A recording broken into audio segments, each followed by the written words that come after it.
नाम है मुदिता सिंह चंदेल और आज मैं आपको बताने वाली हूँ चुंबक के बारे में। बच्चों, आप जानते हो चुंबक क्या है? इसे हम इंग्लिश में मैग्नेट भी कहते हैं।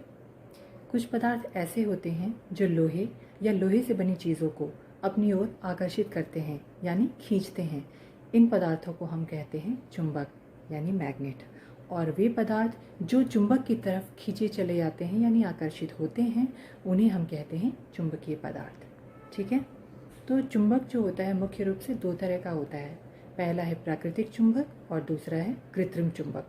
तो जैसा कि आपको नाम से ही समझ में आ गया होगा कि प्राकृतिक चुंबक प्रकृति में स्वतंत्र रूप से पाया जाता है, काले पत्थर के समान होता है और इसको आप कोई मनचाहा शेप नहीं दे सकते।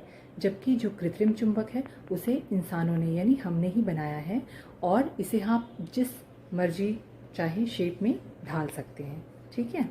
कृत्रिम चुंबक भी दो तरह का होता है, स्थायी चुंबक और अस्थायी चुंबक। स्थायी चुंबक क्या होता है?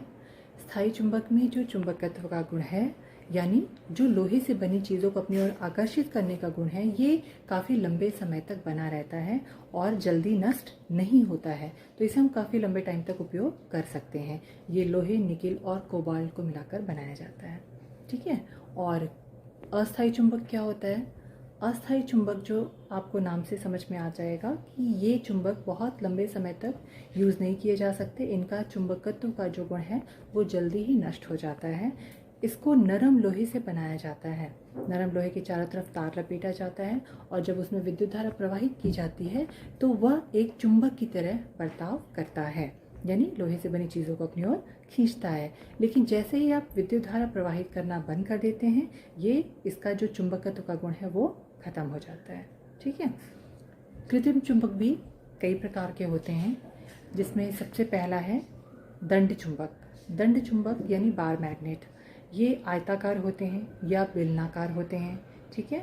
और फिर आता है नाल चुंबक। नाल चुंबक अंग्रेजी का जो यू अल्फ़ाबेट है उसके शेप में होते हैं। फिर आता है चुंबकीय सुई। चुंबकीय सुई एक छोटी सी सुई की तरह होती है जो एक कील पर टिकी होती है स्वतंत्र रूप से।